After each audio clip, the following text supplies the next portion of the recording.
Every Thursday night for the next 4 weeks, News 18 will be taking in-depth looks at area homicide cases where the trail has gone cold. In the last 15 to 40 years, the names may have faded from memory for many people, but for the investigators and the families involved, they're just as fresh as ever. In part one of Cold Case Investigation, News 18's Dan Klein takes us back 24 years to tell the story of a murdered woman, the victim of a serial killer. March 3rd, 1989. Spotty snow dots the landscape around the Days Inn at the Remington exit of I-65 and US 24. A part-time night auditor from Rensselaer, Jeannie Gilbert doesn't usually work the midnight to 7 a.m. shift on Fridays because she works full-time as a bookkeeper for an oil company. But the divorced mother of two had traded shifts so she wouldn't miss her daughter's last game as a Tri-County high school cheerleader. And I got a call on my I called you. pacer to call the office.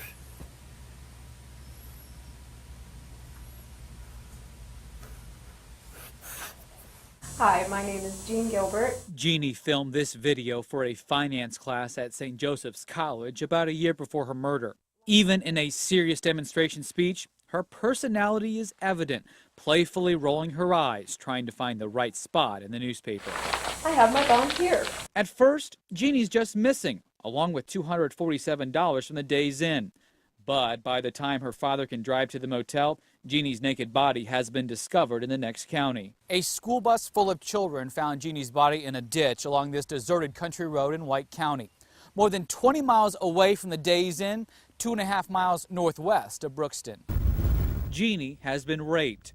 The 34-year-old was shot multiple times with defensive wounds evident from where she tried to fight off her attacker. Just hours earlier and 50 miles away, another Days Inn night clerk was killed under similar circumstances. 24-year-old Mary Gill was killed with the same .22 caliber handgun at the Days Inn in Maryville at I-65 and US 30. Which has led us to believe, naturally, that we're dealing with a serial killer here. A serial killer who was struck before. 2 years earlier, a rape and murder of a motel clerk again along I-65 in Elizabethtown, Kentucky in 1987. Then this man attacks another Days Inn clerk in Columbus, Indiana in January 1990, almost 10 months to the day of Jeannie's death. Detectives say DNA links the same man to all four crimes. All research pretty much says that serial killers don't stop, or at least don't stop willingly. But since 1990, the case has gone cold.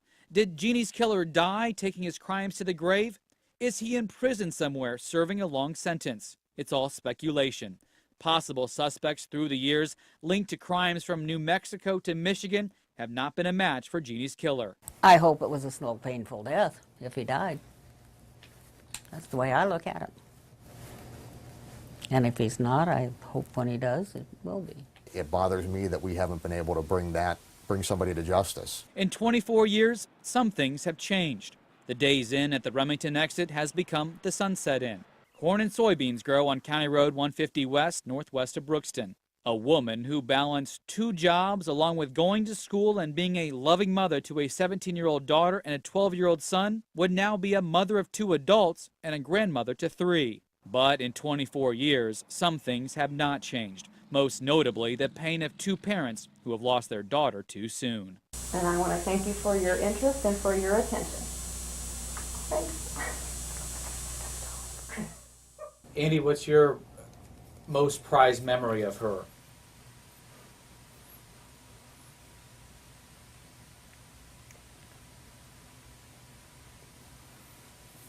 I had a lot of them.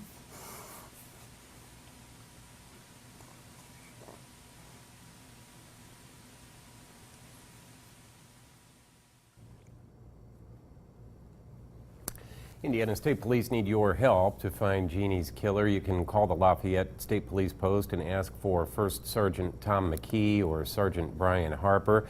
And right now at WLFI.com we have a photo gallery of Jeannie Gilbert, including some candid family photos.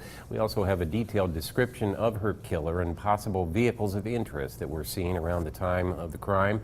Next week on Cold Case Investigation, Dan Klein goes back more than 3 decades to look at a Halloween night murder in West Lafayette where police suspect organized crime or an unhappy new bride as possible motives.